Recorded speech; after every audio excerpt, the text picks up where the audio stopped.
l'histoire du Québec?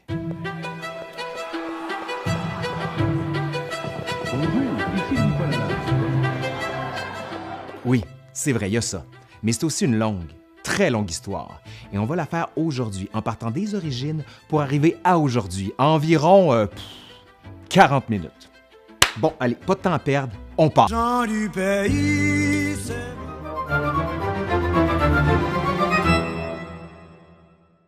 Alors que la Pangée ne forme qu'un seul et immense continent, on assiste à la formation en plusieurs étapes de notre monde.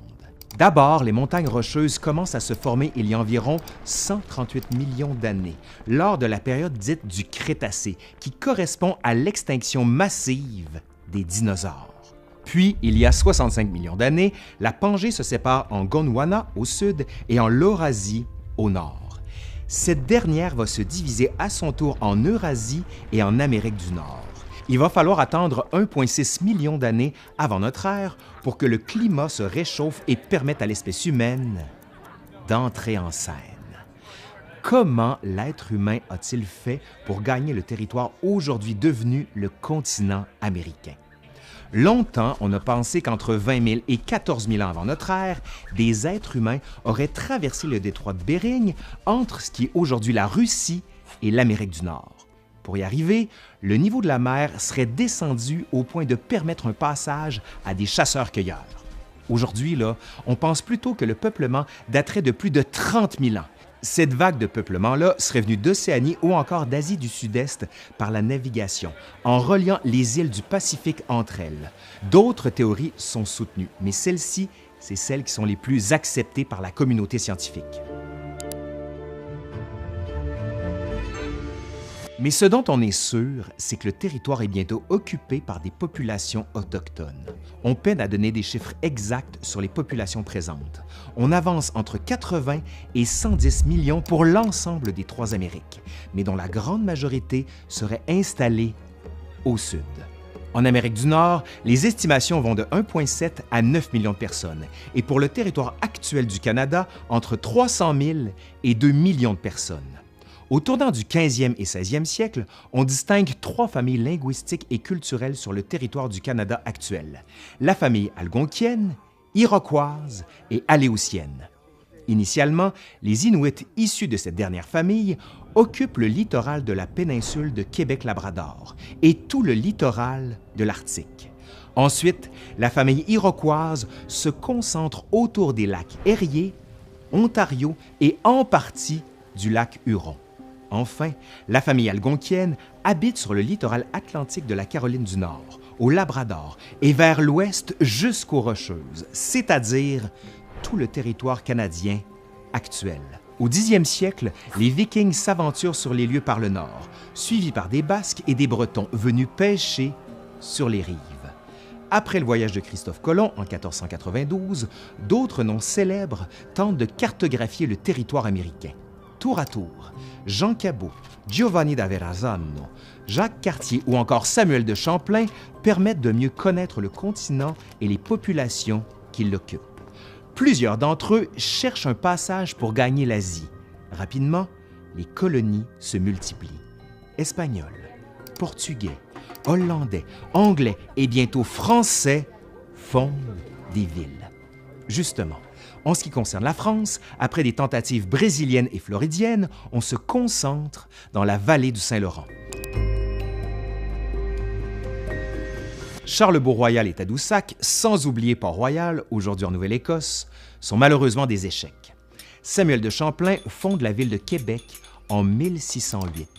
En 1634, c'est Trois-Rivières qui voient le jour. Et en 1642, Maisonneuve et Jeanne-Mance établissent Montréal. À l'époque, on dit Ville-Marie. La religion catholique s'impose. On entend aussi évangéliser les populations locales, souvent par la force, d'autres fois en essayant de les convaincre. Le traumatisme pour les populations autochtones est violent. Il se vit au quotidien et pour longtemps. Entre le 16e et le milieu du 18e siècle, la colonie française va s'étendre bien au-delà des frontières actuelles du Québec. L'Acadie, le Canada, Terre-Neuve, les Pays d'en haut, la baie d'Hudson et la Louisiane sont concernés. on s'appuie sur le modèle du régime seigneurial pour octroyer des terres et définir les liens entre les censitaires et les seigneurs. Et voilà que la couronne française s'intéresse de plus en plus à la colonie. Après la Compagnie des Cent Associés, Louis XIV, en 1663, fait de cette colonie une province de France entièrement catholique qui va entrer dans le domaine royal. L'heure est au développement et à la colonisation. On fixe des structures nouvelles avec un gouverneur, un intendant et un conseil souverain. L'intendant Jean Talon et le gouverneur Louis Buade de Frontenac, entre autres, tâchent de répondre aux aspirations royales. Le mercantilisme est mis de l'avant. En plus, arrivent bientôt les filles du roi et le régiment de Carignan-Salière. Il faut peupler et défendre la colonie, notamment parce qu'elle fait de plus en plus l'objet d'attaques, entre autres par les Britanniques qui essaient de prendre Québec. À William Phipps, qui assiège la ville en 1690, Frontenac répond « Je n'ai point de réponse à faire à votre général que par la bouche de mes canons et à coups de fusil. » La France entend aussi fixer des alliances avec les Autochtones pour développer un réseau commercial. Le commerce des fourrures et la morue constituent le cœur des activités économiques et demeurent pour certains l'intérêt premier de cette nouvelle France. Pour répondre aux demandes en fourrure, on voit un personnage iconique arpenter le territoire, le coureur de bois. Oui, on dit bien le coureur de bois et non le coureur des bois. Vous irez lire Gilles Havard. Les guerres iroquoises marquent la fin du 17e siècle et afin d'apaiser les tensions avec les nations autochtones, on signe la Grande Paix de Montréal en 1701. Plus au sud, l'Angleterre protestante, avec ses 13 colonies, convoite toujours plus de terrain. Et bien vite, elle tente d'envahir la Nouvelle-France. Plusieurs batailles se déroulent. En 1713, le traité d'Utrecht voit la Nouvelle-France amputée d'une partie de son territoire. Terre-Neuve et l'Acadie sont cédées à la Grande-Bretagne, qui voit son autorité sur la baie d'Hudson être reconnue. Mais c'est loin d'être la fin. Les 13 colonies lorgnent les territoires français. Ils veulent plus de place. Au milieu du 18e siècle, on compte 70 000 habitants en Nouvelle-France, tandis qu'ils sont plus de 1,5 million dans les 13 colonies. Les forces en présence sont bien inégales. Pour plusieurs, la guerre est inévitable. C'est une guerre à finir entre la France et l'Angleterre sur le territoire américain. Déjà, à partir de 1755, en Acadie, on assiste à la déportation des Acadiens. Un drame pour les francophones qui sont forcés par les Britanniques de quitter leurs terres. Ce grand dérangement trouble pour longtemps les Acadiens. En 1756 commence officiellement la guerre de 7 ans, qu'on appelle aussi la guerre de la conquête, qui oppose la France à l'Angleterre. Mais on se battait déjà ici, notamment à Fort Necessity. Plusieurs batailles sont à relever, notamment la bataille du fort d'Oswego en 1756, celle du fort William-Henry l'année suivante, la bataille du fort Carillon et le siège de Louisbourg. Et en 1759, c'est la célèbre bataille des Plaines d'Abraham. Deux généraux se font face, Wolfe pour les Britanniques et Montcalm pour les Français. La capitale de la Nouvelle-France, Québec, tombe aux mains des Britanniques.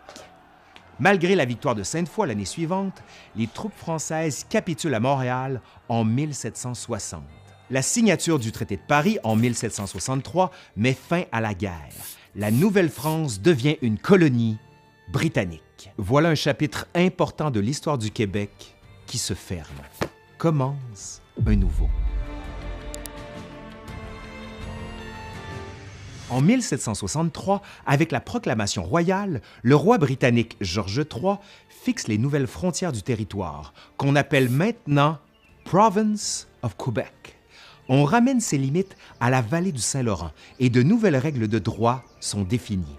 La couronne britannique a pour objectif d'assimiler la population et pour ce faire, impose le serment du test. Ça veut dire que pour obtenir un poste officiel, on doit abjurer la religion catholique et affirmer sa fidélité à la Grande-Bretagne. Mais les choses se corsent de plus en plus. Les colonies britanniques en Amérique réclament plus de liberté. La Grande-Bretagne doit agir. En 1774, par l'Acte de Québec, le territoire s'étend jusqu'au Grand Lac, en plus d'accorder des droits aux catholiques. Au sud, les 13 colonies se sentent défavorisées. La révolte gronde. Après avoir tenté en vain d'envahir la province de Québec en 1775, les 13 colonies déclarent leur indépendance et prennent le nom d'États-Unis d'Amérique.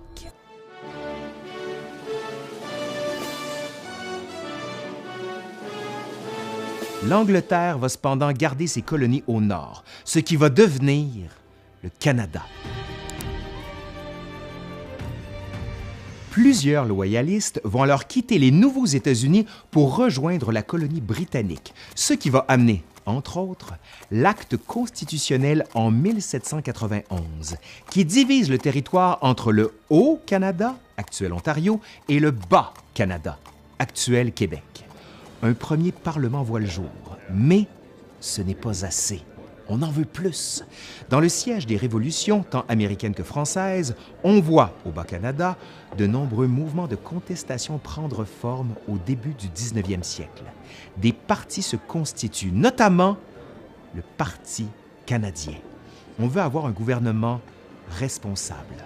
De leur côté, les États-Unis essaient une seconde fois, en 1812, d'envahir le Canada. Sans succès.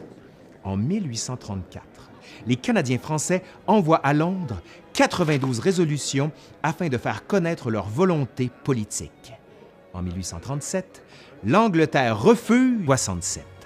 L'acte de l'Amérique du Nord britannique définit le Dominion du Canada. Les provinces de Québec, de l'Ontario, du Nouveau-Brunswick et de la Nouvelle-Écosse font désormais partie du Canada, un nouveau pays.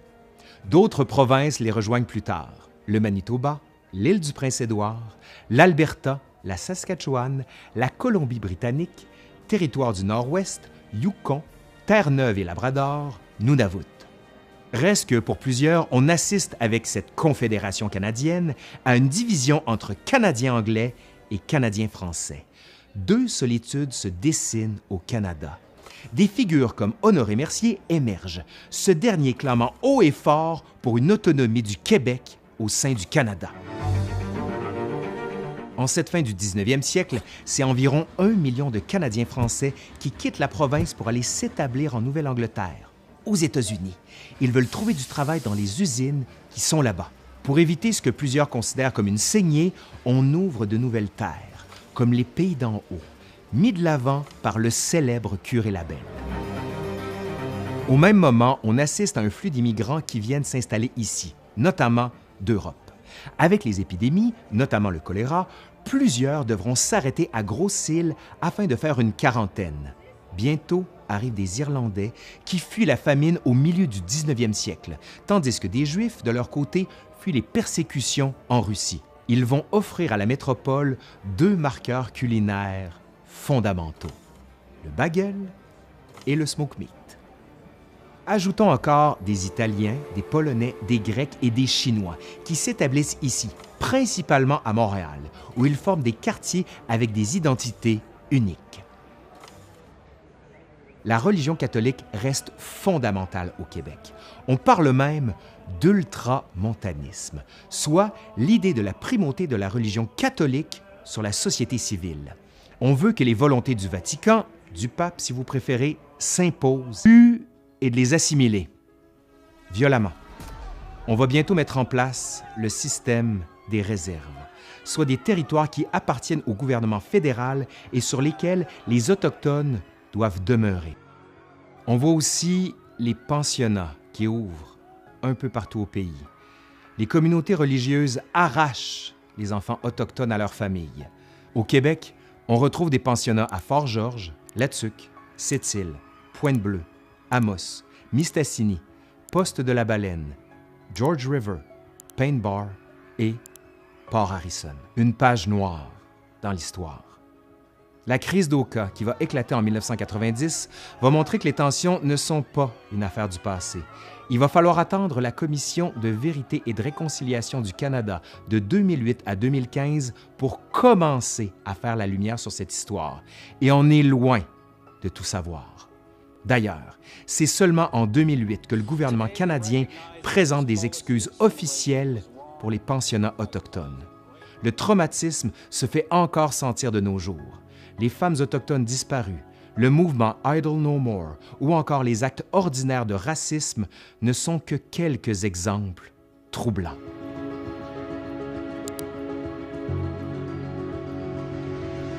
On revient à la fin du 19e siècle. Le Canada s'impose de plus en plus sur la scène internationale, notamment lors des deux guerres mondiales.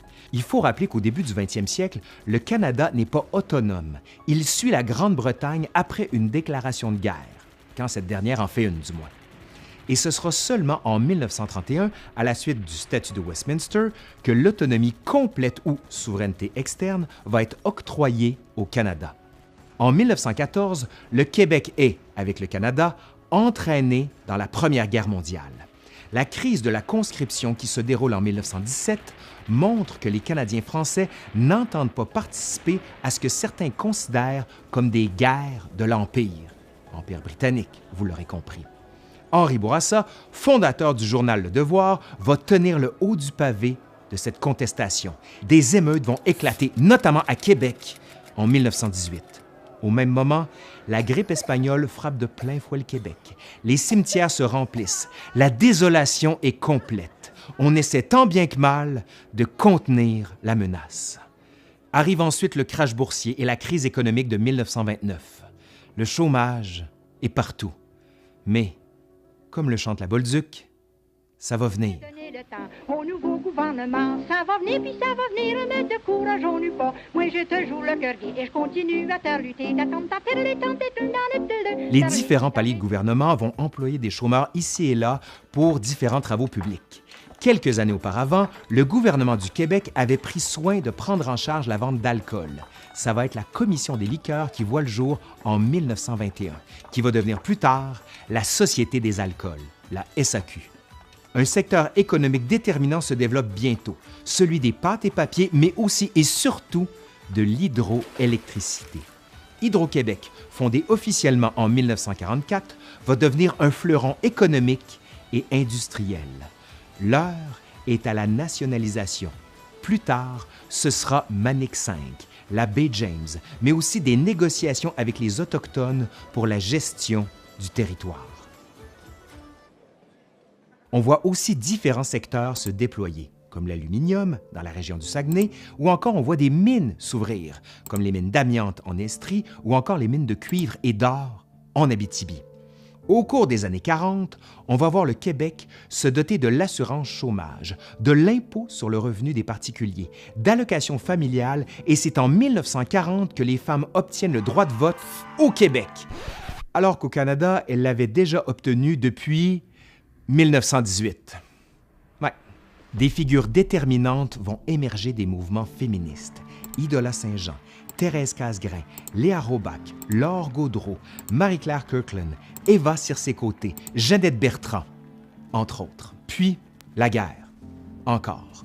Celle de 1939 à 1945. La Deuxième Guerre mondiale. Le Québec y participe. Plusieurs Canadiens français sont sous les drapeaux. En 1942, le débarquement à Dieppe est un échec. Mais lors des conférences de Québec en 1943 et 1944, on détermine un nouveau débarquement qui va se faire en Normandie en 1944 pour enfin permettre de libérer la France. Après la fin de la guerre en 1945, les choses changent. C'est la fin d'un monde, celui des anciens empires européens. On entre dans ce qu'on appelle la guerre froide. Elle oppose les démocraties occidentales capitalistes, avec les États-Unis en tête, et le bloc communiste, avec l'URSS, au devant. Au Québec, les mandats du premier ministre québécois, Maurice Duplessis, de 1936 à 1939, puis de 1944 à 1959, très près de l'Église catholique et des valeurs traditionnelles, vont marquer durablement le Québec. Certains qualifient cette période de grande noirceur. D'autres signalent des avancées comme la modernisation de l'agriculture, l'exploitation des ressources naturelles ou encore l'électrification des campagnes. En 1948, ce même premier ministre Duplessis donne un drapeau pour la province. Depuis lors, le fleur de lysée flotte partout ici. Côté lutte sociale, de grandes grèves éclatent. Celle d'Asbestos en 1949, de Louisville en 1952 ou encore celle de Murdochville en 1957. La répression marque ces conflits. Le gouvernement Duplessis, qui avance main dans la main avec l'Église, fait tout pour empêcher ce qu'on qualifie de menace rouge. Le communisme fait peur. Des mouvements s'organisent pour s'opposer à cet état d'esprit. Dans le Refus global, en 1948, des artistes comme Paul-Émile Bordua, Jean-Paul Riopelle, Marcel Ferron, Marcel Barbeau, Claude Gauvreau ou encore Françoise Sullivan s'attaquent au conformisme social. Comme partout en Occident, arrive ici le baby-boom. On fait des enfants, les fameux boomers, souvent nés entre 1946 et 1964. Une génération qui va être marquée par les mouvements civiques et des mouvements de transformation socio et économique rapides de la société. À la mort de Duplessis, un vent de renouveau souffle sur tout le Québec.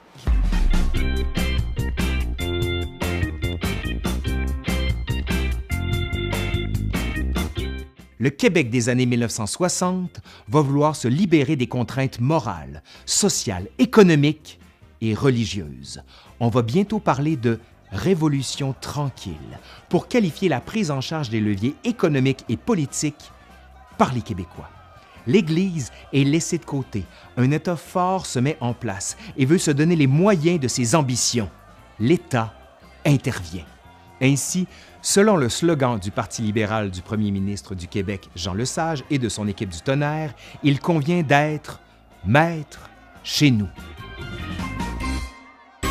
L'État s'impose de plus en plus.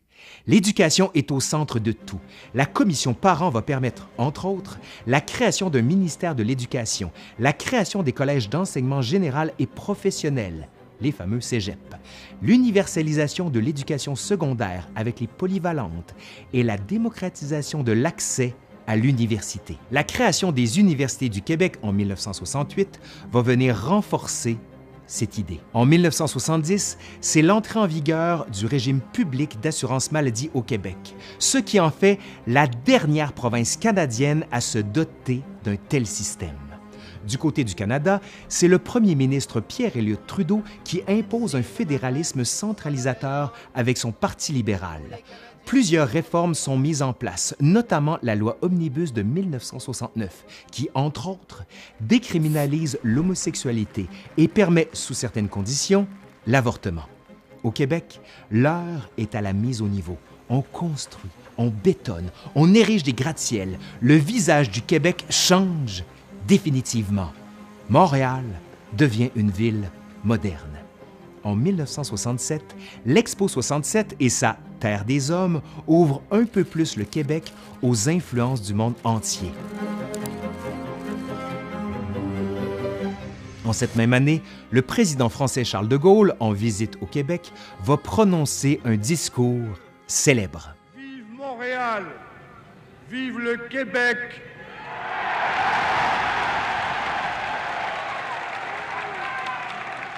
Vive le Québec libre!